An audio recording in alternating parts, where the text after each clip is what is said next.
New reasons to visit Egypt now and in the future. Embark on a journey through time and culture as Egypt unveils a tapestry of new reasons that beckon explorers and enthusiasts alike to rediscover its ancient wonders and vibrant landscapes.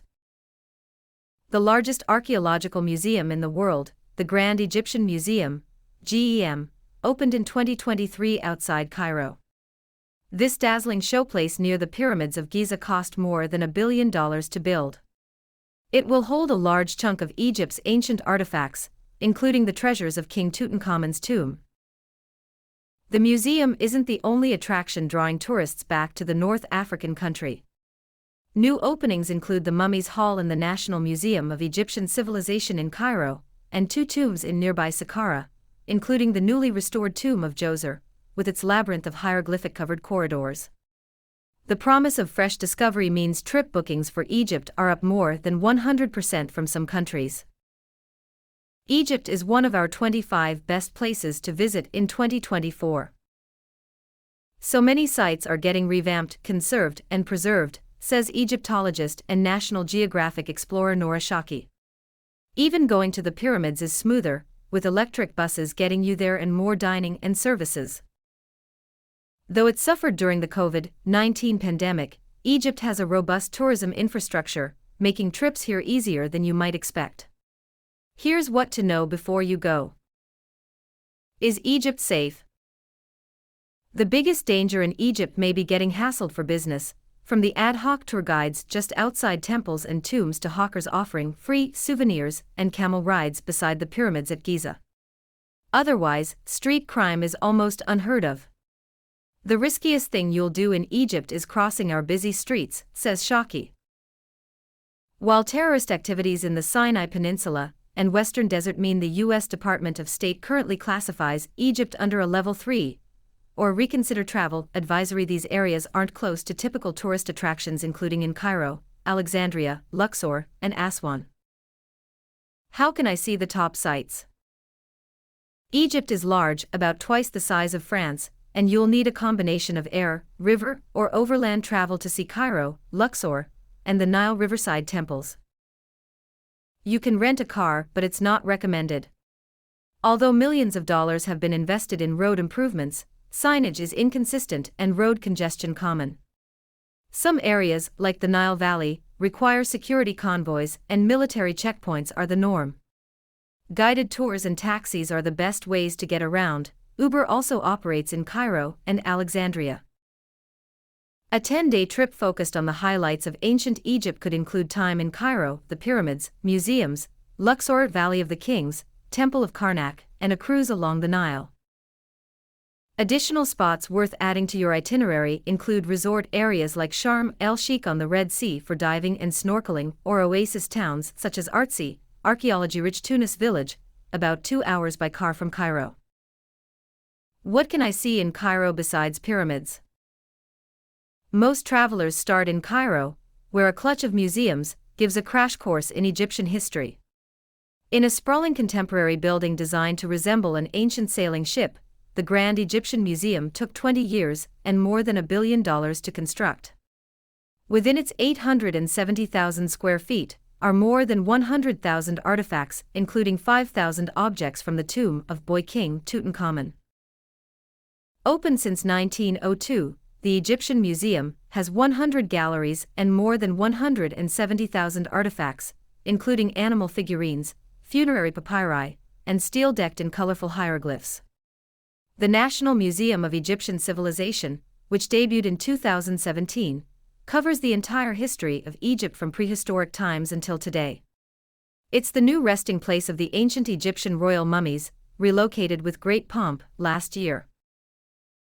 The Ministry of Antiquities and Tourism has made a phenomenal effort to open new archaeological sites and make older places accessible, such as the Serapeum at Saqqara and the underground galleries beneath the Step Pyramid of Djoser, says Colleen Darnell, an American Egyptologist and co-author of the upcoming Egypt's Golden Couple, When Akhenaten and Nefertiti Were Gods on Earth. Just outside of Cairo, Saqqara is the country's largest archaeological site and home of its oldest pyramid. It also offers new discoveries, including 59 sealed sarcophagi and the ornate tomb of Wadi, a high priest who died in the 5th century BC. What about all those famous tombs and temples? Luxor, a 90-minute direct flight from Cairo, holds the grand temples of Karnak and Luxor as well as the tomb-filled Valley of the Queens and Valley of the Kings, including the dazzling burial space of King Tut. Luxor's 1.7-mile, statue-decorated Avenue of the Sphinxes recently reopened, showing off decades of excavations and renovations. You'll need a day or two to explore it all. Luxor is also the launch point for cruises on the Nile. Learn how epic feats of engineering saved Egypt's Abu Simbel temples. It's worth the quick flight or 3-hour drive from Aswan, the terminus of most Nile cruises, to see the 13th century BC rock-cut temple at Abu Simbel on Lake Nasser.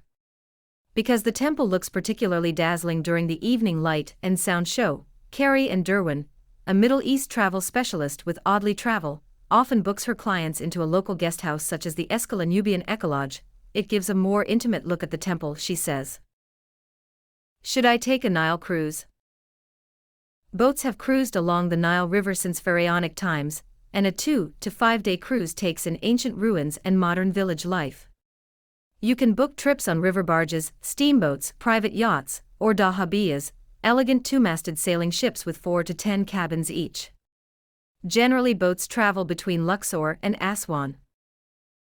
Going down the Nile gives you a glimpse into the past, and it's also a quick way to see many of the riverside temples, says Shaki. You'll glide past farms where workers still plow fields with oxen and spot birds like cranes and egrets. When should I go?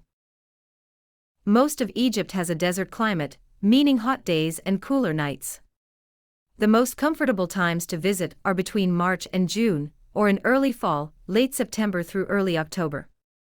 But if you want the sights to yourself, July and August are great, says Jasmine Pata, an Egyptian specialist with Kensington Tours. What should I wear? In Egyptian cities, you'll see women dressed in everything from burqas to jeans and tank tops. Tourists can get away with modest casual clothing in most places, but both men and women must cover their knees, shoulders, and chests while visiting mosques or other religious sites. It's a good idea to bring a lightweight scarf. It's also nearly always sunny and often hot, so pack a hat and high SPF sunblock. Where can I stay? In Cairo, there are a range of 4- and 5-star hotels catering to international visitors with well-oiled security teams and concierges who can offer advice and book tours. Properties, many from chains such as Hilton and St. Regis, in the Zamalek and Garden City neighborhoods are well located for both sightseeing and safety. For pyramid views and nostalgia, the Mina House has been open since the 19th century. It's now renovated and expanded. 2 luxe historic properties also lure travelers in Luxor and Aswan, the circa 1905 Winter Palace Luxor and the circa 1899 Old Cataract Aswan. Both offer Egyptian-style decor and atmosphere as well as modern comforts. Smaller guest houses are also an option in these smaller cities, particularly in the Nubian villages around Aswan. Thanks for watching. Don't forget to like and subscribe.